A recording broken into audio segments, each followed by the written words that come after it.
Hey, everybody, I'm Francesca Maximé, and welcome to this edition of the ReRooted podcast here on Ram Dass's Be Here Now network.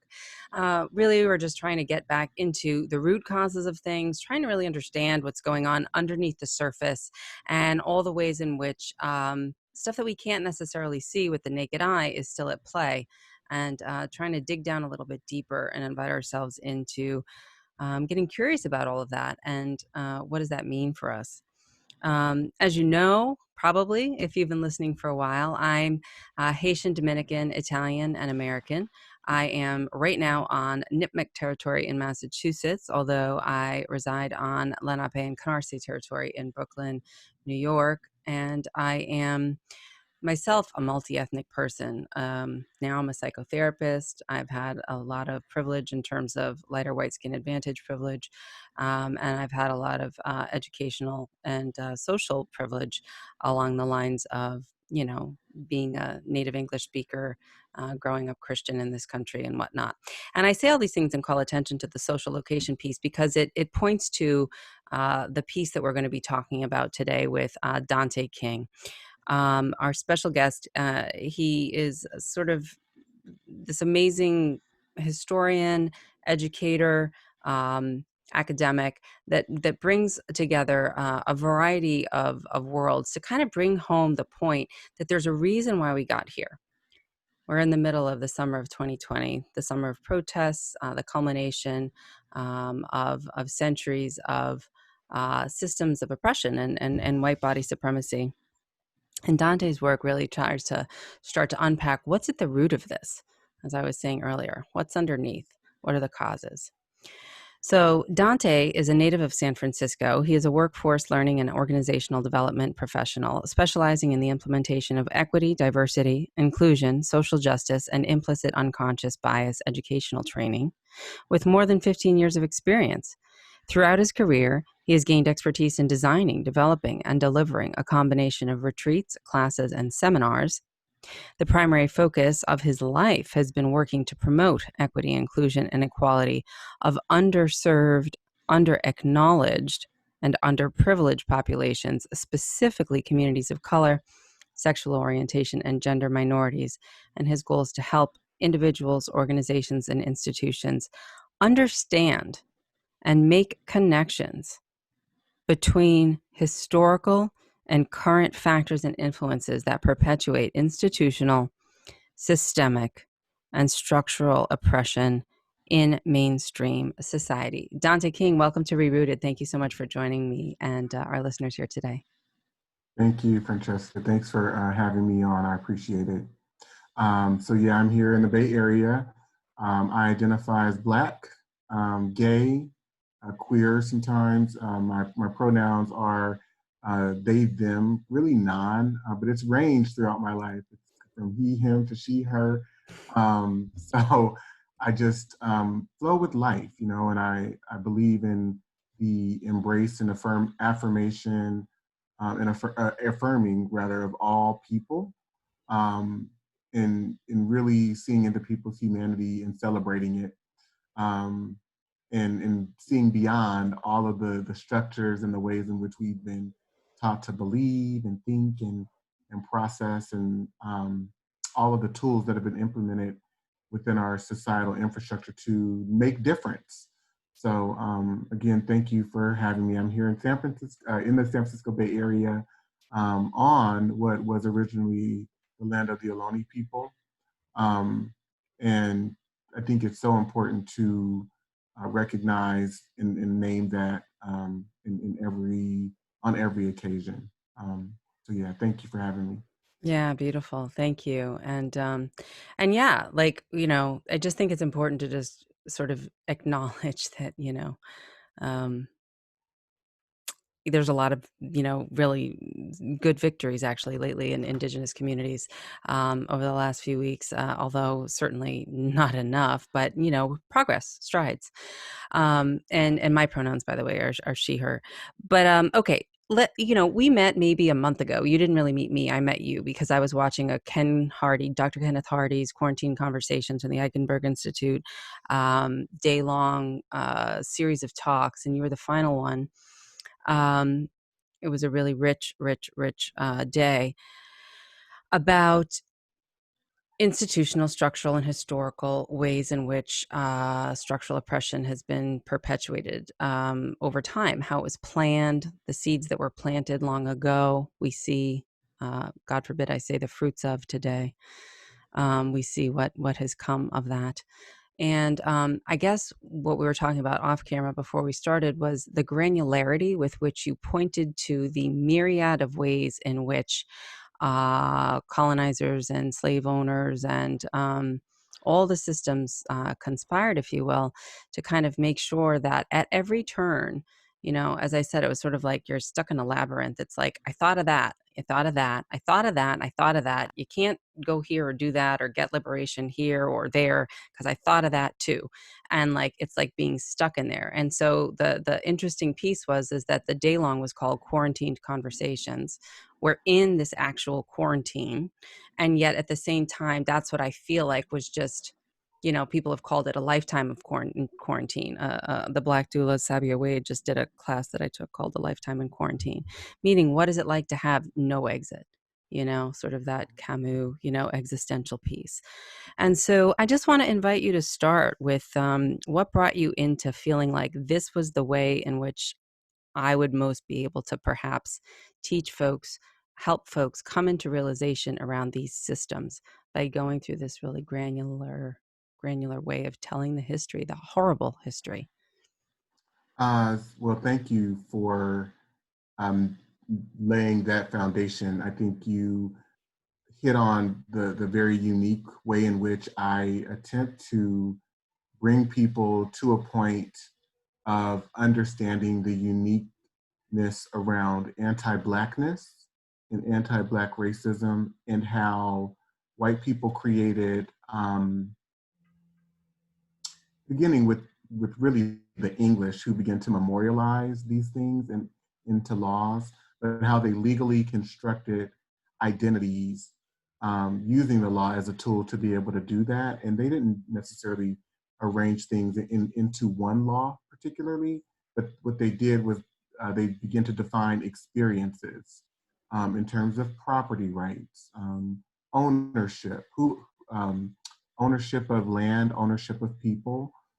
They begin to take away rights and deconstruct the humanity of Black and brown people, of Black people in particular, in a way that was much different. And it happened for, um, you know, certain Native tribes as well, who either um, disagreed and or quote unquote rebelled against the systems of oppression which were being instituted.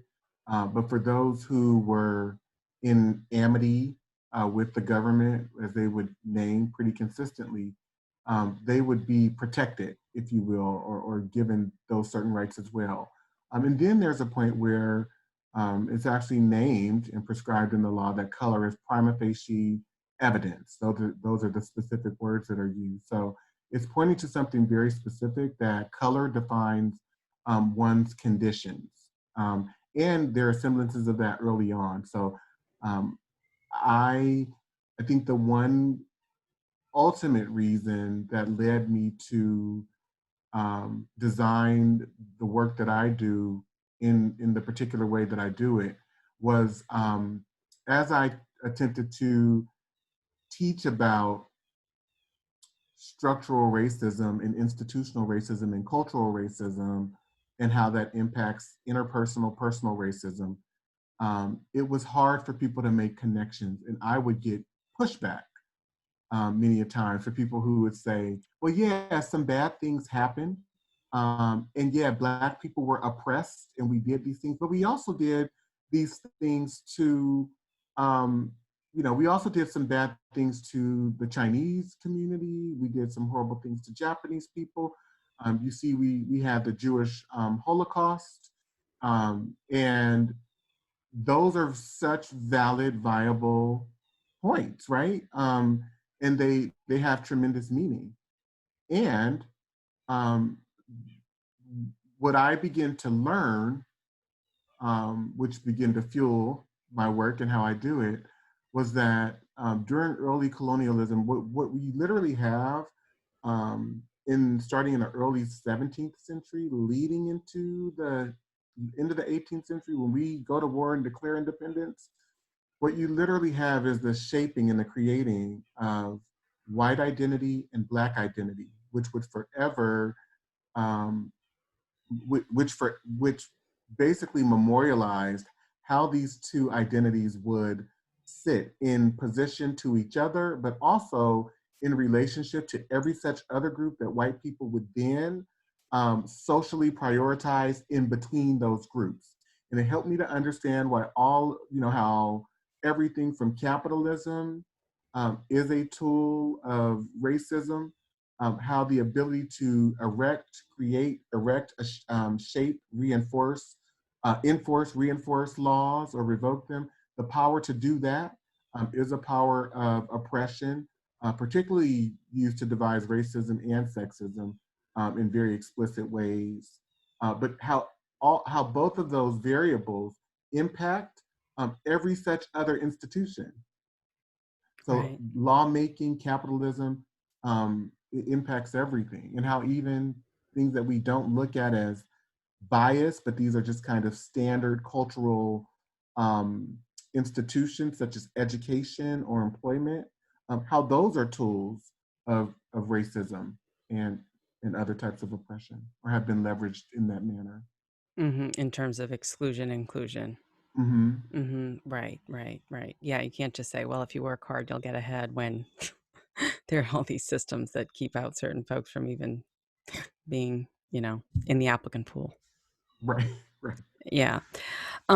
Okay. So, we were talking about my mom a little bit off camera before because she also watched your presentation and she was really struck by it.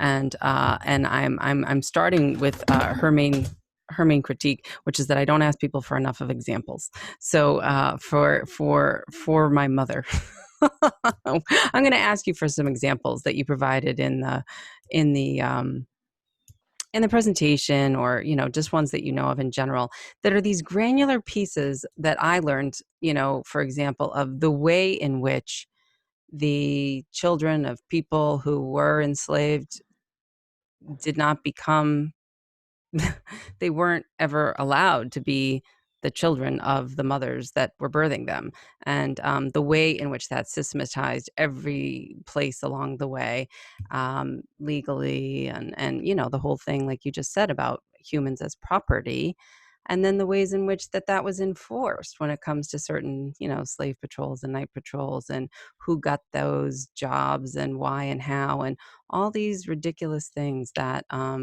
very real and very deadly. Mm-hmm. Mm-hmm. Okay, so I will actually go to my slides. I hate that we only have a short amount of time because there's so much that I share to build up to what I'm about to share, which is, and I'll go through a few Well, examples. we got 45 minutes. Okay, okay, You can start where you want to start, and we can do a part two if we need to. okay. Um, so well, what I'll do then is I will go back. Just bear with me for a second because I kind of Because I skipped. think this is important while you're looking. I'm just going to say this. I think this is really important because what I understood from your presentation was the depth and the level to which there was absolutely no way of turning away from the ways in which this system of property, of ownership, of dehumanization, of categorization around skin color, the pyramid in terms of the color hierarchy, the way in which, yes, indigenous genocide, yes, like you were saying earlier, these other communities also being treated horrendously, but that there's a very specific way that anti-Black racism shows up. And that's what we're talking about this summer, finally, but very specifically. And that this is the evidence. You have the receipts on this, about what is here. I know. I try to be a millennial sometimes. It's all good. So I'll go back to these slides and I'll share a cadre of examples. So what you see, and I think what Francesca is speaking to, and I'll try to run through these because I can be very verbose. But for example, an act in 1660 that established that if English servants specifically, and I have that bolded and highlighted because it speaks to these very um, specific groups. It's speaking to particular groups of people. So if any English servant should run away in company with any Negroes who are incapable of making satisfaction by an addition of time. So meaning if they run away together, the English and the black If a servant, white person and a black person. yeah, a white person and a black person run away together, and they are caught, and let's say something happens to the Negro, the black person, they get a limb dismembered, or they're hurt and they're unable to continue with fulfilling their term of indenture, be it enacted that the English servant shall serve the time of the black person for their absence. So they're going to make up that time that they were gone. Um, you see this again in a law in 1662 that establishes that not only English, but Christian, and the term white hasn't yet come into play. So they're describing different European groups by other ethnic and ethno-religious. So Christian carried an ethno-religious connotation. So this law goes further to say that if any white people should run away in company with any black people who are incapable of satisfying their time, that the white person in company with the black person at the time that their term of indenture is expired to their master, the white person should serve the master of the black person for their absence um, in perpetuity, if that was the term um, of or length of time on that indenture, if that's what had been established. And then So also, oh, so go if I'm ahead. a white person, I'm just clarifying. So if I'm a white person, I'm consorting with a black person and the black person gets injured and they're not able to fulfill their duties as a indentured servant, as a enslaved person, or uh, to fulfill whatever the duties are, quote unquote, the duties that as a white person, I need to do it instead. Yes, Uh-huh. Which would, I'm just drawing this out. I think the point here is, and you can talk more about it, is that then what white person is going to want to hang out with black people? you got it. Yeah. That's a great way to simplify it. So there's a loss of white privilege if you do these things, and they saw this happening earlier on. Right around this time, there is a slave rebellion in I think it's Gloucester County, Virginia, in or around 1663, where you have black people who are enslaved and white indentured servants coming together to fight against the masters in that county at that particular time. And so they begin to see earlier on these people being in relationship with each other, be it friendships, be it spousal types of situations. That was very present, and there's a lot that speaks to it in terms of the registry of like who was actually married um, in the county, in this colony at the time. One other example that I go to is Elizabeth Key Grinstead, who was the daughter of one of the members of the House of Burgesses, Thomas Key. That's the first governing body, self-appointed, not self-appointed, but under the Royal Charter, governing body in the colony of Virginia at the time. And 1655. yeah, and so they were established in roughly around 1619. But this case, where Elizabeth Key she was the daughter of an African woman, and her father was Thomas Key. He owned her mother. He indentured her until she was age 15. And at age 15, she was supposed to go free. But he indentured her to Humphrey Higginson, and then Humphrey Higginson returned to England, and he sold her indentureship to the Mottram plantation. And she ended up having to sue the Mottram estate for her freedom. And they went back and forth a few times. The lower court agreed with her that under English common principle, which said that the condition of the child follows the condition of the mother, that she was free, because um, the two things that the two items of proof, if you will, that she sued upon or claims was that her father was English, and it was against the law for English people to be enslaved. Right. So she sued that he was English and that he was also baptized Christian. Right. She And had if the one was, receipts. yeah, she did. So if one was baptized Christian, they also couldn't be enslaved. So the courts agreed with her. And here's that piece that I was speaking to about being white and being able to create laws or adjust laws, if you will, alter them for your own self-interest and for whatever agenda that one wants to advance. Um, and so there was some grappling, and the higher court said, well, we disagree with that. She's Black. She should be enslaved. So they go back and forth, and finally her case was dropped. But in 1662, and this is really, every time I see this, it grips me. But they wrote in this law, whereas some doubts have arisen whether children got by any Englishman upon a Negro woman, and it's very specific, should be slave or free, be it therefore enacted and declared by this present Grand Assembly that all children born in this country shall be held bond or free only according to the condition of the mother, and that if any Christian, any non-English, but also European person shall commit fornication with a Negro man or woman, he or she so offending shall pay double the fines imposed by the former act. Mm-hmm.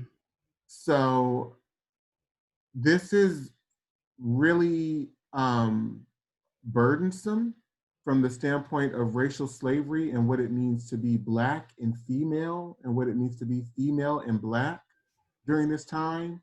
And so some of the questions that I ask, and these are maybe even more because I continue to add to this, but I say, we're taught to dismiss this history as though these were the norms of the time, that white people did not recognize the humanity of Black people, and Mm-hmm. to be casually dismissive and passive about it, right?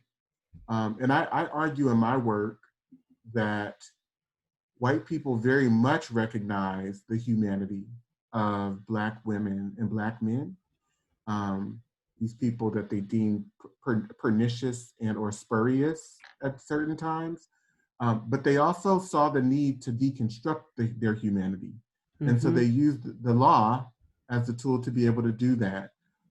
So I invite people to think about, what's developing in regards um, from this one particular law in the regard of white men's regard for Black and Indigenous women, because as we know, there were some Indigenous women who were enslaved also. Mm-hmm. What does this set up for them? How does the inability to consider their pain, the harm that they're doing, and their residual effects, their unwell-being during this time, how does that become a cultural fixture amongst white men and white women during this period? What becomes normal for white males and white male children? And then what dynamics evolve between white women and girls and Black and Native women and girls as a result of this? Yeah, let me just pause there for a moment, Dante, because I really want to underscore what you just were saying, just like right even before, right? Which is, I think the first point you made, which I already said, is that if a white person hangs out with a Black person and they're both trying to collude over being economically oppressed and exploited, that they are going to be punished if they're white further than what they already have, just for trying to come together around this economic oppression and sort of fight back, right? That's Mm-hmm. point one. Point two is that in the case of what they've sort of constructed as, they weren't yet so savvy. They were using words like Christian and European and things like that, but it really is code for white, right? And so until that time, they had this case where because this woman who was, indentured but then freed and all of that, they were trying to basically keep her enslaved, right? And that she was arguing, well, your law says that because I have this English dad and I'm Christian, I've been baptized and all these things, then I'm good to go, right? And they're just like, well, not so much, because we're going to come back at you with a better, bigger, stronger law that makes it super clear that basically Negro women are the lineage through which your ability to be free or not is determined. Is that right? Absolutely. And that consequently, the present day, sort of consequences of that have a whole host of things that have come up around, Black motherhood, children, the way Black women are seen, we're the whole kit and caboodle of it, and that what you're saying too is that they were very conscious, the people who are creating these laws, of Black humanity, of humanity, of indigenous humanity, and we're so clear about the fact that Blacks and whites did love each other. I mean, there was a lot of rape, obviously, also, but that's not what I'm Right. talking about. I'm talking Mm-hmm. about the part of people who were coming together in love or in friendship, right?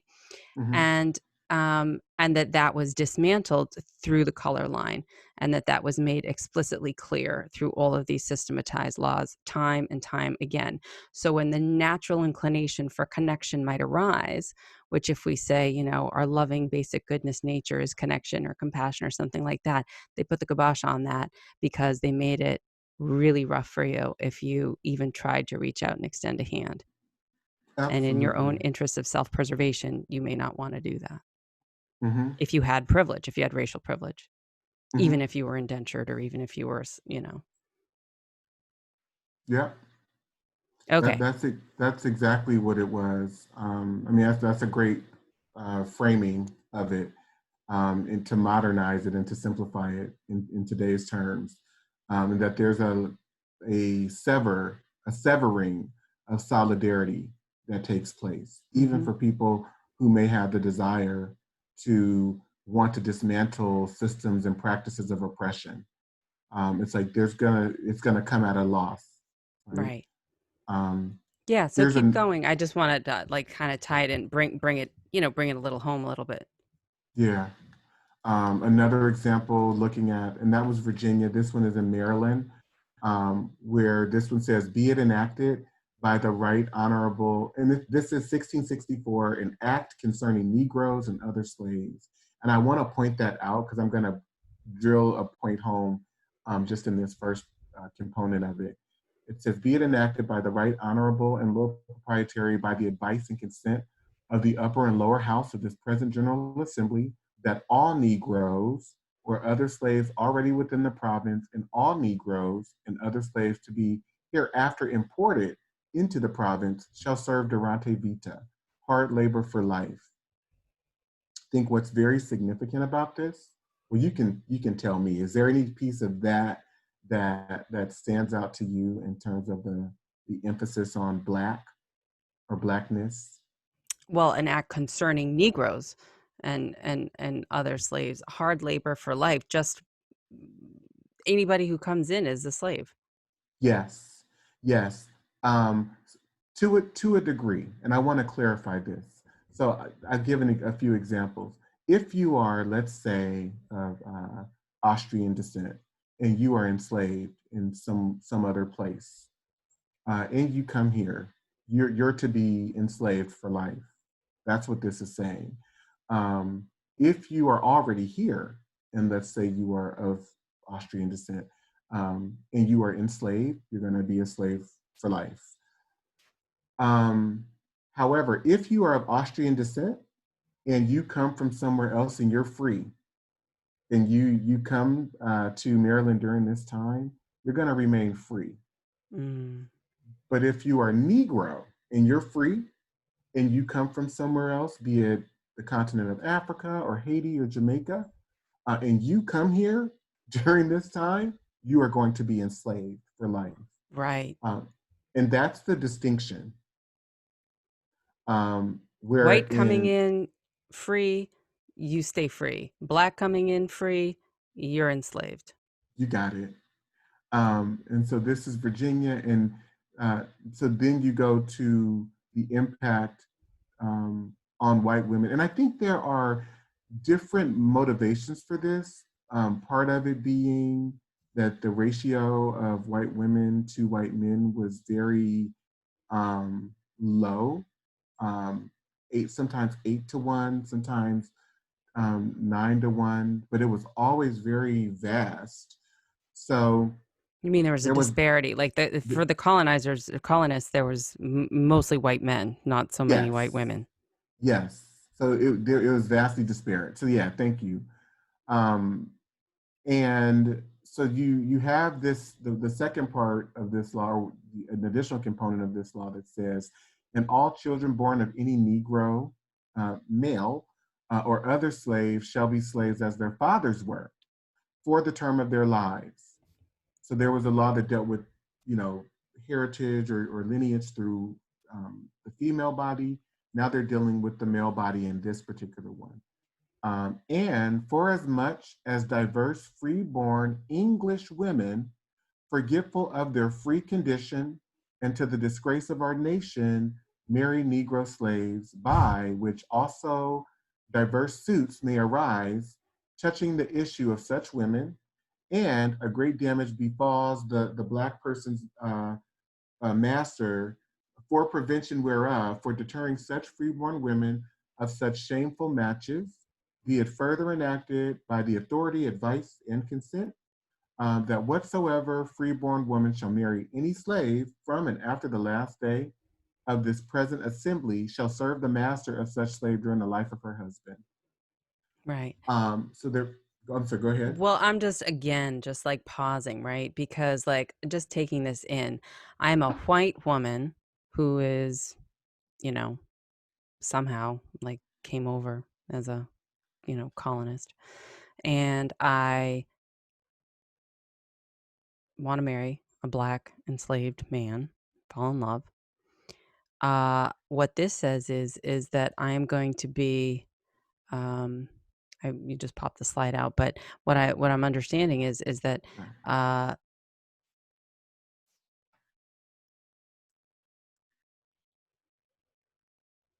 yeah, so that I end up having to serve the master of the person I married. So I become enslaved. So again, I become in service to the master, meaning that why would I want to give up my freedom and my white privilege Mhm.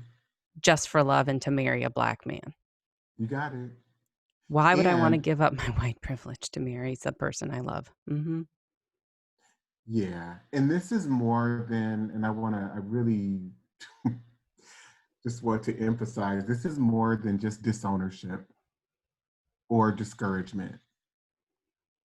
This is the law. And so there's consequence. So you literally become a prisoner, because all slavery is an institution of imprisonment and in confinement, free labor for life. So you literally commit yourself to being imprisoned with your mate.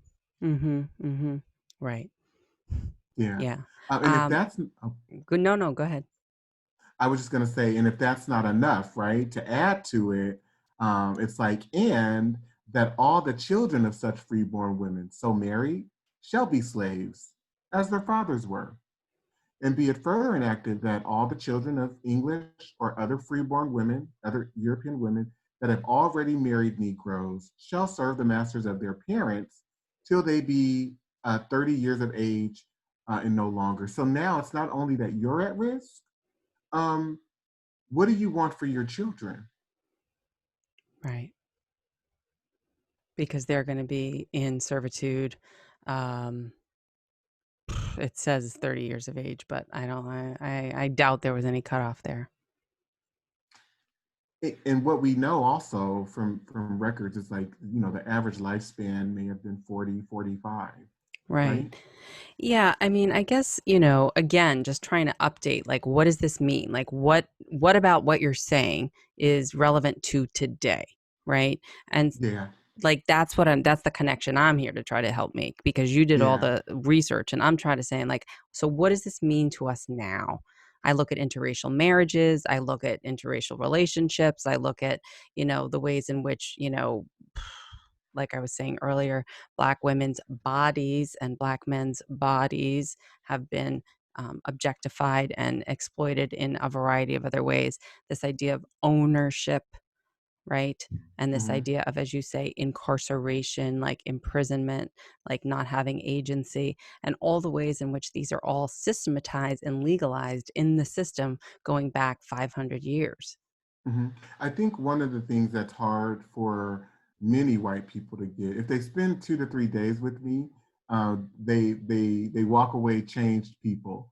But earlier on, as we were going through the workshop that I do, people are grappling and they're like, well, what does this mean? And I think, and I'm going to just lay it out very clear, have it in a slide here. I think Mm, one of the things that's really hard for white people to get is that they are responsible for every such outcome in our society today that they see, that where Black people are concerned. That the law and the legal system in our cultural context, in the US cultural context, um, is a tool, has been a tool for white men to create and shape culture according to their collective racial and gender self-interest.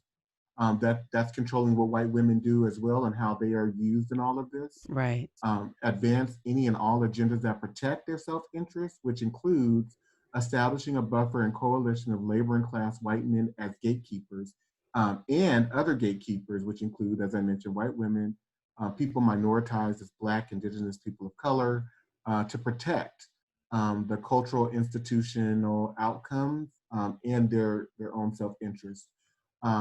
If they've also used this process to establish and define rights and privileges for themselves, how they would participate, as well as defining others out, while consistently um, deconstructing the humanity of African people and African Americans and reinforcing that deconstruction through adding and perpetuating additional laws and policies that further reinforce the oppression, right. through economic, educational, employment policy, and all other rights and privileges and disprivileges. Right. And I think that that's why when people talk about the cis heteropatriarchy, they're talking about this imperialist culture of what are all the ways in which essentially white men have crafted a system that benefits them. And in that system, it's a lot about money. And and money as the currency of a social capital. Money is the currency, and then having the whiteness be the social capital. Um, Absolutely. and that it's necessarily an exclusive club, but that there's systems in place to keep it going in this particular way. Um, do you have more It slides? is. Sorry. Yeah. Hmm. No, it's okay. I was just gonna share how I think one of the things that is um, very disturbing to me, is that in all of this, and one of the things that I explore is the dynamic of, as all of these things are going on, it also reinforces a disconnection from Black people's humanity, and the continuous justification that is asserted or put forth to rationalize the mistreatment. And it's done using science, it's done using religion, and it's done using just this kind of very casual and or apathetic and sometimes like very harsh opinion and conception of who Black people are. And so you have this law, and Dr. Joy DeGruy, she talks about this in her book as Hmm. well, but the Casual Killing Act of 1669, where it says, whereas the only law in force for the punishment of refractory servants resisting their master, mistress, or overseer cannot be inflicted upon Negroes. So that law is specific to European people. It cannot be inflicted upon Black people, nor the stubbornness of many of them be suppressed by other than violent means, um, be it enacted and declared by the Grand Assembly, if any slave resists his master or other by his master's order correcting him, and by the extremity of the correction should happen to die, that his death should not be accounted felony, but the master or that other person appointed by the master to punish him be acquitted from any accountability, since it cannot be presumed that premeditated malice, which alone makes murder a felony, should induce any man to destroy his own estate, And what I say here is that you memorialize this practice in culture where it makes killing Black bodies legal, normal, cultural, and moral in white culture and in the white mind. Mm. It's a normal happening. So it's not just a cognitive dissonance, but it is um, psychopathic. Right. Made killing blacks legal, normal, Hmm? cultural, and moral in the white mind, meaning that, and it's called the casual killing act, meaning if I happen to kill you while I'm trying to punish you, I can't be held accountable because I wouldn't have wanted to kill you because I was really only trying to punish you and trying to get you to do what I want you to do, which in my mind you weren't doing well enough, which is why I'm punishing you now. And whoops, I killed you. And yeah, since you're really not a person and you're just my property, then it's stupid of me to have pushed it that far because I just killed off my own property, but I'm not morally or legally accountable. And it's just too bad on me because I lost some of my own property. And it's Right, not even like a human life. It's not even like a person. right, right. Um, and so, how is that functioning? How has that functioned? And I go through another, a series of laws that actually reinforce this because it's over and over again. And there are ones where, and then maybe I'll show it if I have time, but where it speaks to, because sometimes what the question that'll come up is, how were they able to implement these? We didn't have the type of social media that we have today. And so like embedded in one of the laws that I share in the example is that it says this law shall be published every 6 months at the county courts and at the parish churches. So when you went to church or when you went shopping or when you went out in community, this is what you saw. And this is Right. what was being distributed. Right. There are posters out there everywhere every 6 months to remind people, hey, you know what? You have this leeway. Hey, you know what? You have this right. Hey, you're not going to be held accountable. Do what you got to do. We're not going to come looking for you. As a matter of fact, we want to remind you that this is how it is. Yeah. Yeah. And I invite people, who are Black, who are white, who are not Black, minoritized people, um, to consider if this was your circumstance, if these things were happening to you, how would you react? What would it cause for you mentally, emotionally, but also physically? If you know that your mother, sister, daughter can be raped at any given time, there's no accountability. You've seen your brother, uncle killed, your father castrated, and this is beginning to happen all around you. Um, and I try to get people to understand the aggression and the intensity around what it became to me in order to be Black, because you realize pretty quickly, I would suspect, that there's nothing to lose. So you have a rebellious spirit and a rebellious way that you develop as a result of the context that you're in. Everything around you has turned on its head. It's unsafe. There's no safety in it. And this is specifically happening in the dynamic of white people are getting away with this. So Right. then who from that white world would you trust? Yeah, nobody, because legally there's no reason to. I mean, there's no reason to. And it reminds me as we're talking, sort of that image of Derek Chauvin with the the George Floyd's murder. I mean, this is the modern day Yeah. representation of what you're talking about. No accountability, feeling entitled to this. This is my Feel entitlement. Yes, it's a rite of passage. The rite of passage to inflict pain and violence and murder onto Black bodies and not feel anything, and it's for sport, if you will. And we can go down the list, right? Tamir Rice or Walter Scott, Laquan McDonald, Sandra Bland, Charlena Lyles, Philando Castile, Oscar Grant, Trayvon Martin, because it's not only that white people and or people in blue law enforcement feels that they have this right or that they're trying to quote unquote enforce the law or control this group.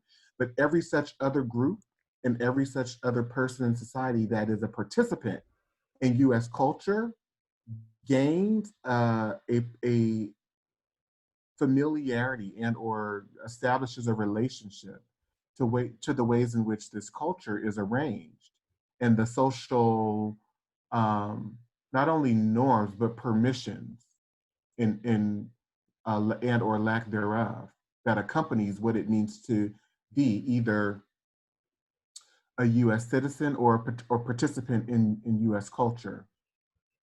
Right.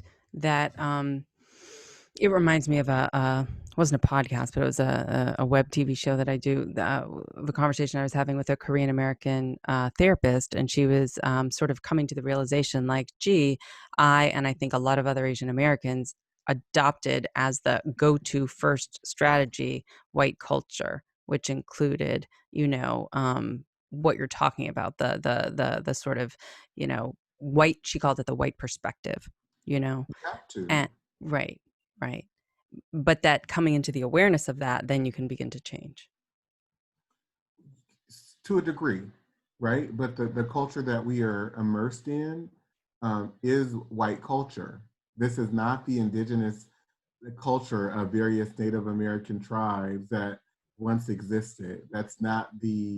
Those aren't the norms, those aren't the cultural traditions or ideologies that we um, um, have adopted and perpetuate.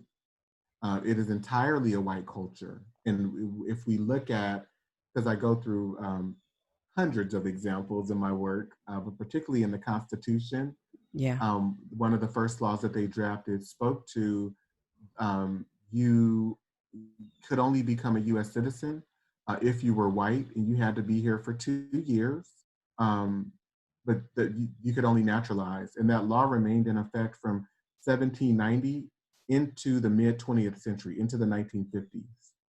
Okay.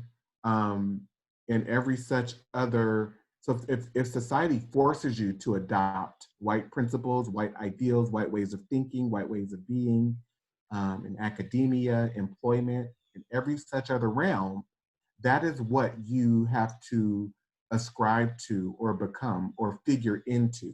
And there's a cost if you don't, because you can't come here as an immigrant from China and think that you're going to keep your cultural traditions and the way that you speak your language and fit into the society here.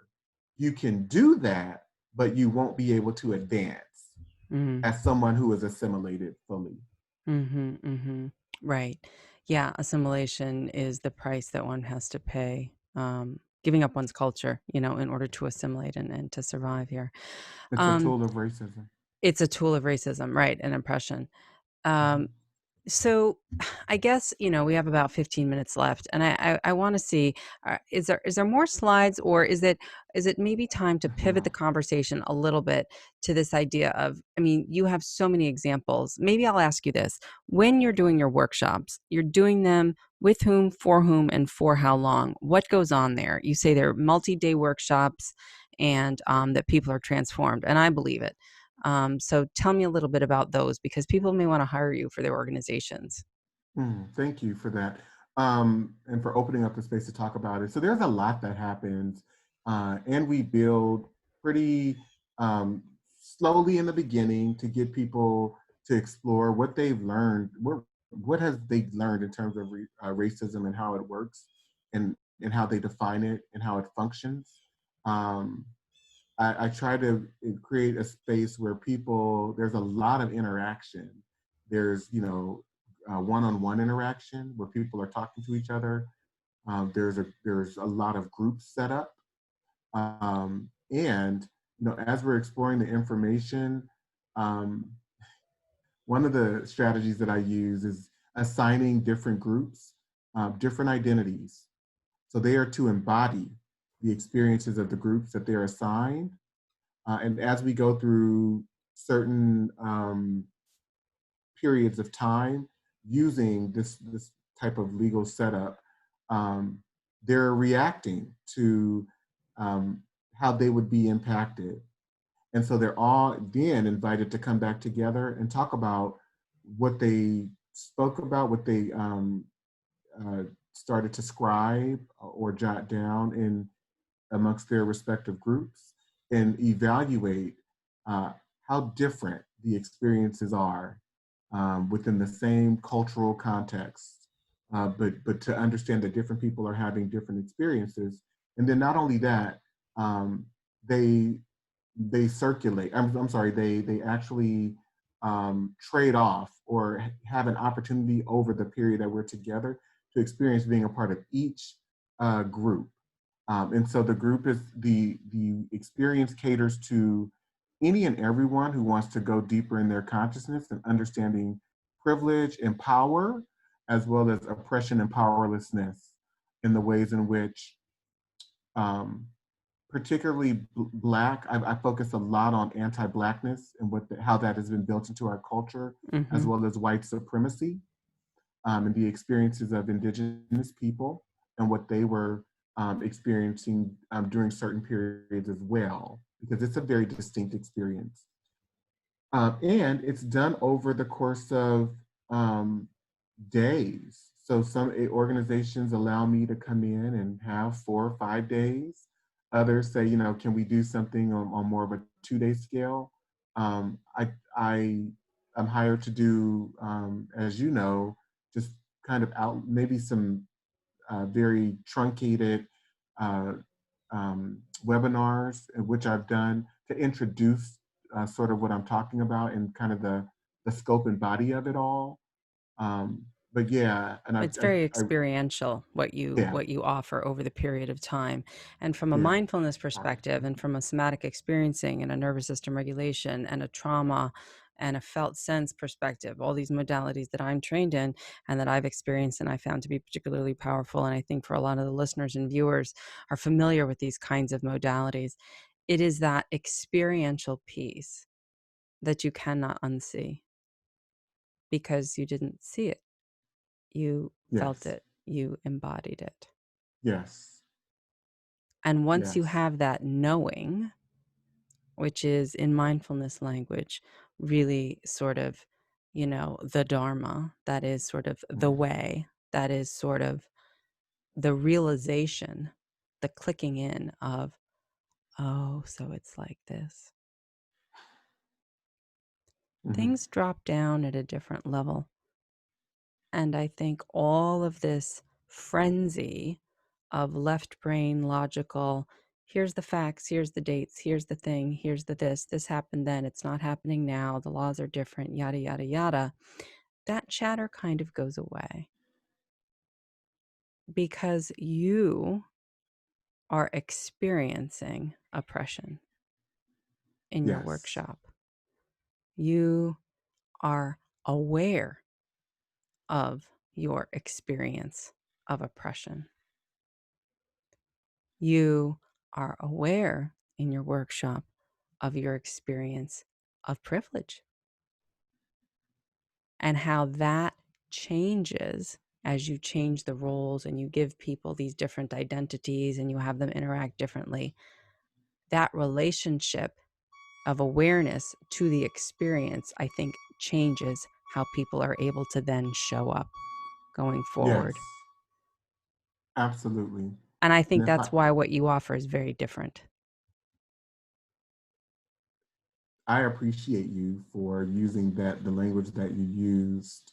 I wish I could capture that. Maybe I could have you write that up for me, because that's exactly what it is. And I'm going through one right now where people are saying, I feel so depressed and I feel so heavy. My heart is heavy. My mind is heavy. I feel like I've been molested. Um, and Yeah. I've been inviting people to sit with those feelings, to sit with those feelings. And it's coming from white people, um, Yeah.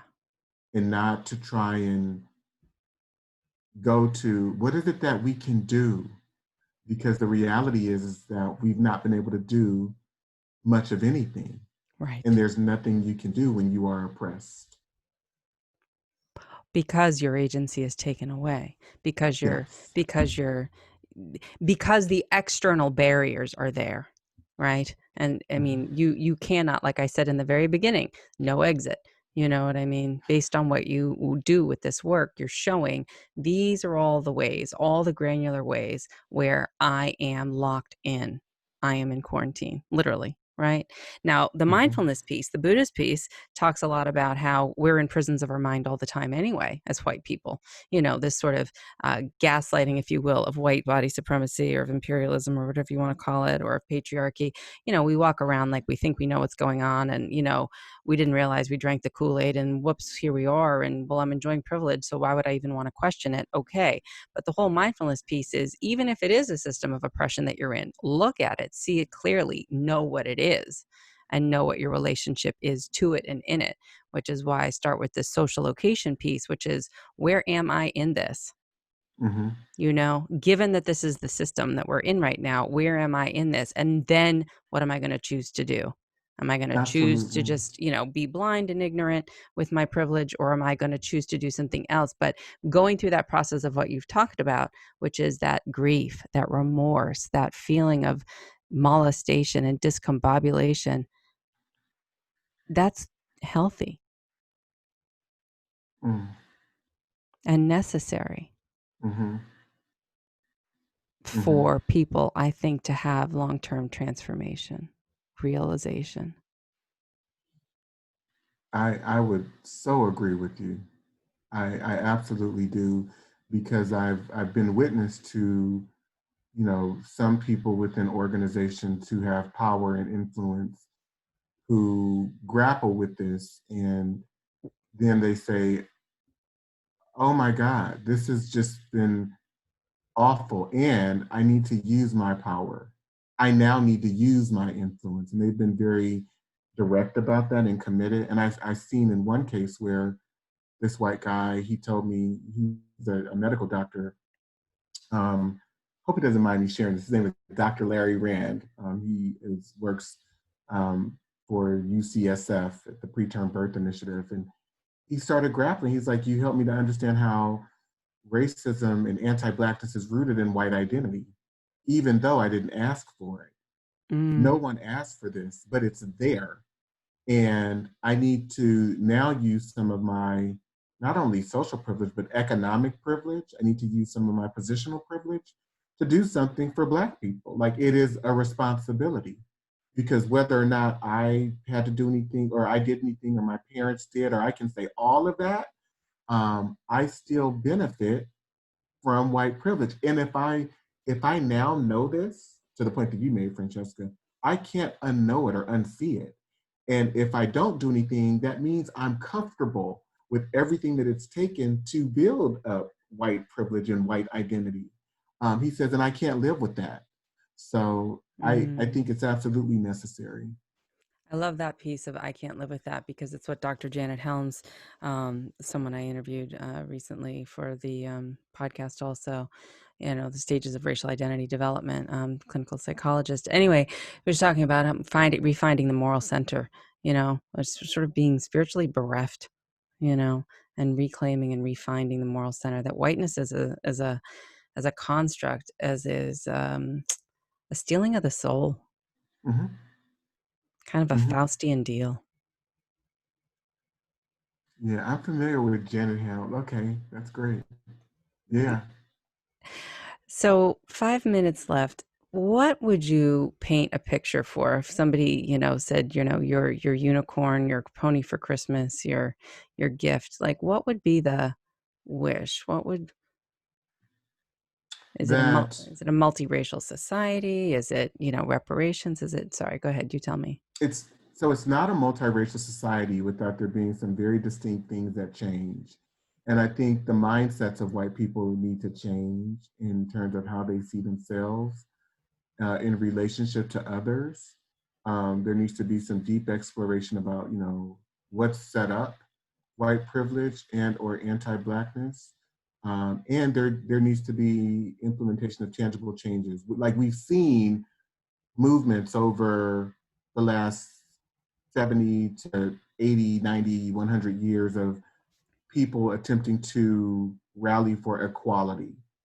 And that doesn't work, because if people don't see you as equal to them in a system of self-interest, that can never be achieved. So the systems have to be dismantled and rearranged in order to provide people with the opportunity to see each other and recognize each other's humanity. But as long as there's something to lose, and I mean there's something tangible to lose in terms of self-identity and also rights to um, property, rights to these institutions, and everything that all the benefits that they produce, people will never be able to relate to each other's humanity. So either that happens, or Black people need to be separated into our own societies where we can thrive, be given the same types of arrangements that white people have been given. And I'll quote from Dr. Martin Luther King, who, when integration was happening, he says, "I'm for integration in public spaces, absolutely. But when, as it pertains to education, absolutely not." He says, "White people have a very low opinion of Black people. So why would we put them in classrooms to be in charge of teaching our children? It's absurd." So there's a way in which we either need to learn to function together, or that we be separate and apart, and the humanity of Black people and dignity be restored in a way that it's never been. So yeah. Yeah, beautiful. And I love that, just to sort of maybe close on that, because I think a lot of folks who are in these mindfulness spaces, when we're not in a pandemic and we're going to retreat centers and there's a BIPOC, mindfulness meditation group, or there's a separate, Black writers retreat, or there's a separate, people are like, why does that have to be a separate group? Why can't you just sit with us? And what you're saying is because when you don't see us, we can't be here and be our authentic full self in the way that you can just, automatically feel okay with taking up that space. It's not that way for us when we're with you. And the other side to that is, even in that example, you all can go off and decide you want to be alone, and no one's going to bother you, because there's not that same sense of entitlement or wanting to bombard your space. And you can do that to others without any examination or thought about it, any second thought. Right. Another example of privilege. We're going to have to close it here. I could talk to you forever, and maybe we'll do another one. But I want everyone to just know about Dante King, DanteKing.com. Dante King, leader, speaker, innovator, doing the work, and with all the evidence, sad, horrendous evidence, but also all the embodied transformational experiences, which are so healing. And I appreciate you coming on here and sharing everything you did. Is there anything else you'd like to share with our listeners before we close out? No, I appreciate you for doing the work that you do in the realm that you do it. Yeah, and I can be reached if anyone wants to reach out at danteking.com. And you can go to my website at www.danteking.com. But yeah, I am open to trying to make as much change as possible. So thank you. Thank you. All right, everybody. Thanks for watching ReRooted, listening to ReRooted. And you can also find a lot of anti-racism resources on my website, maximeclarity.com/resources. That's MAXIME clarity, CLARITY.com/resources. Take good care, and we will see you soon.